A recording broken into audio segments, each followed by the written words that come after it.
আবারও চলে আসলাম দারুণ একটা নাস্তার রেসিপি নিয়ে। আসসালামু আলাইকুম, সবাই কেমন আছেন? আশা করি সবাই ভালো আছেন। আজকে তৈরি করে দেখাবো 1 কাপ ময়দা দিয়ে তেলে ভাজা কেক। আশা করি আপনাদের কাছে ভালো লাগবে। ভালো লাগলে প্লিজ চ্যানেলটাকে সাবস্ক্রাইব করেন, পাশে থাকা বেল আইকনটি প্রেস করে দিন। নিত্য নতুন রেসিপিতে অবশ্যই নোটিফিকেশনটা অন করে দিন। চলেন মূল রেসিপিটি চলে যাই। প্রথমে আমি একটা গামলার ভিতরে একটা ডিম ভেঙে নিচ্ছি, তারপরে দিয়ে দেবো 1/3 কাপ চিনি। চিনিটা কিন্তু আমি ব্লেন্ড করে নিছি, আপনারা ব্লেন্ড করে নেবেন, চিনিটা গলে তাড়াতাড়ি সেই জন্যে। তারপর দিয়ে দেবো সামান্য একটু লবণ। আর চিনিটা যদি না গলে দেন অনেক সময় বিট করতে কষ্ট হবে। আমি হ্যান্ড উইচ দিয়ে বিট করব, আপনারা বিটার দিয়েও করতে পারেন, কাঁটা চামচ দিয়েও করতে পারেন, কোনো সমস্যা নেই।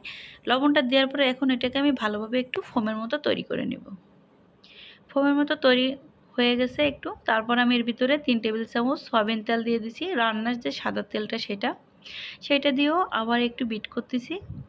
বিট করা হয়ে গেলে এর ভিতরে আমি দিয়ে দেব 1 চামচ বেকিং পাউডার আর 1 কাপ ময়দা। ময়দা আর বেকিং পাউডারটা চেলে দেবেন, আমি চালি নাই।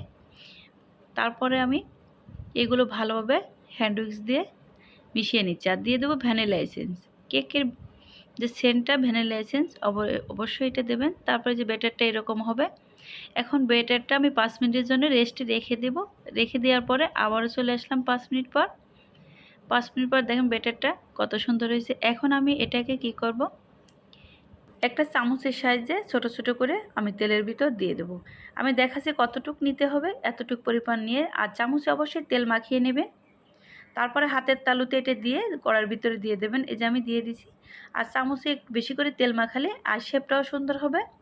প্রথমটা আমার বড় হয়ে গেছে, তারপরে সবগুলো শেপ ঠিক মতো আছে। আর কেকের শেপটা কিন্তু একদম পারফেক্ট কেকের মতো হয়েছে, আর দেখতেও সুন্দর হয়েছে, খেতে তো অসম্ভব মজা হয়েছে। এই যে এক পাশ হয়ে গেছে, আমি এটাকে উল্টিয়ে দিচ্ছি। তারপরে এপাশ হয়ে গেলে আর কিছু সময় ভেজে আমি এটাকে নামিয়ে নেব।